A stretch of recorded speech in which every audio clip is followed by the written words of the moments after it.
ምዕራፍ 11 ገለ ቁሩብ ዕሽነት ክዛረብ እየሞ ክትዕገሱኒ ምለሌኹ እወ ተዓገሱኒ ደኣ በአምላኻዊ ቅንኢ እቐንኣልኩም እየሞ ከም ሓንቲ ንጽሕቲ ድንግል ምእንቲ ከቕርበኩም ንሓደ ሰብኣይ ኣሕጽየኩም ኣለኹ ንሱ ኸዓ ክርስቶስ እዩ ግናኸ ከምቲ ተመን ብጉርሑ ንሔዋን ዘስሓታ ከምኡ ንስኻትኩምን ብሓሳብኩም ተታሊልኩም ካብቲ ኣብ ክርስቶስ ዘለኩም ምሉእን ንጹህን ፍቕሪ ከይትርሕቁ እፈርህ ኣለኹ ምኽንያቱ ሓደ እኳ ንሕና ዘይሰበኽናዮ ካልእ ኢየሱስ እንተሰበኸልኩም ወይ ካባና ዘይተቐበልኩምዎ መንፈስ ካልእ መንፈስ እንተተቐበልኩም ወይ ቅድሚ ሕጂ ዘይተቐበልኩምዎ ካልእ ወንጌል እንተሰበኸልኩም ስቕ ኢልኩም ትዕገስዎ ኣለኹም ኣነ ካብዞም ኣዝና ብሉጻት ኢና ዝብሉ ሐዋርያት በሓንቲ እኳ ዝንእስ ኣይመስለንን ክእለት ኣዘራርባ እኳ እንተ ዘይብለይ ፍልጠትሲ ኣይጐደለንን እዚ ኸዓ ብብዙሕ መገዲ ገሊጽናልኩም ኢና ንስኻትኩም ምእንቲ ልዕል ክትብሉ ኢለ ርእሰይ ኣትሒተ ወንጌል ኣምላኽ ብኸምኡ እንተሰበኽኩልኩም ዶ ሓጢኣት ገይረ እየ ንኣኻትኩም ምእንቲ ኸገልግል ኢለ ካብተን ካልኦት ኣብያተ ክርስቲያን ሓገዝ ብምቕባለይ በዝቢዘየን እየ ምሳኻትኩም ኣብ ዝነበርኩሉ እሞ ኸዓ ምስ ሰኣምኩ ንሓደ እኳ ኣየሰከፍኩን ከመይ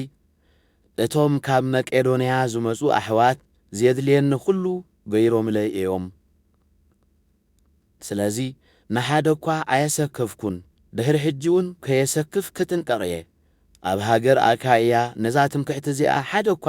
ክሕድገኒ ዝኽእል ከም ዘየልብኦ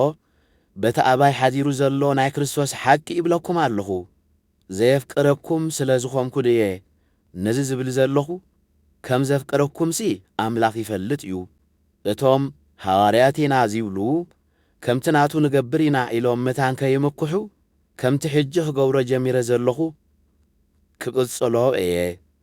እዞም ሰባት እዚኣቶም ገዛእ ርእሶም ናይ ክርስቶስ ሐዋርያት ከም ዝኾኑ ኸምስሉ ብምጥባር ዝዓዩ ሓሰብቲ ሐዋርያት እዮም ሰይጣን እኳ ንርእሱ ንመልኣኽ ብርሃን የምስል እዩ እሞ እዚ ኣየገርምን እዩ ስለዚ ኸዓ እቶም ኣገልገልቲ ሰይጣን ንርእሶም ኣገልገልቲ ጽድቅን ተምሰሉ ዘገርም ነገር ኣይኮነን መወዳእታኦም ድማ ከም ግብሮም ይኸውን እዩ ደጊመውን እብል ኣለኹ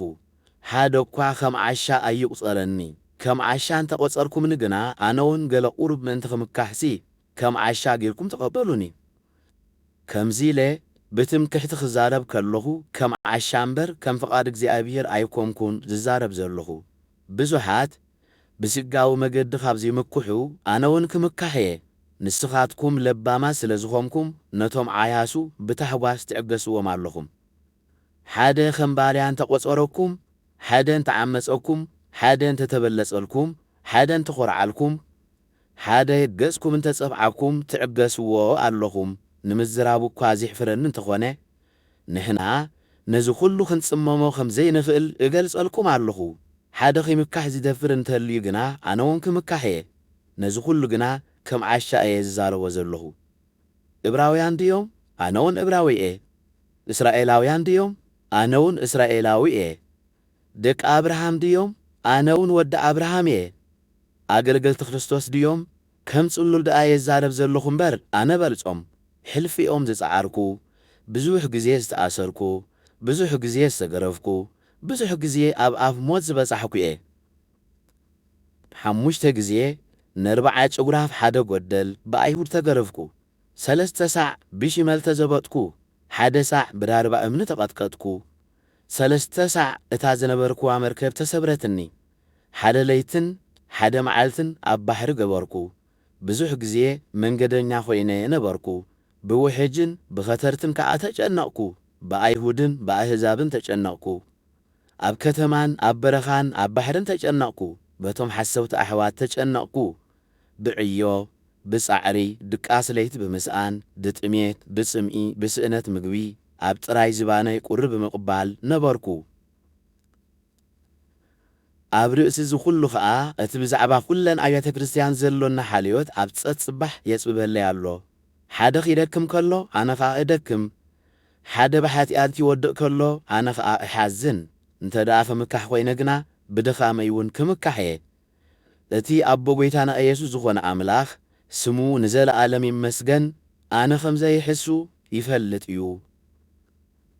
ኣብ ደማስቆ እቲ ኣብ ትሕቲ ንጉስ ኣርስጣስዮስ ኮይኑ ዘመሓድር ዝነበረ ምስሌነ ክሕዘኒ ደልዩ ነታ ከተማ የሕልዋ ነበረ ስለዚ ኣብ ከፈር ገይሮም በቲ ኣብቲ ቀትሪ ዝነበረ መስኮት ኣውረድን እሞ ካብ ኢዱ ደሓንኩ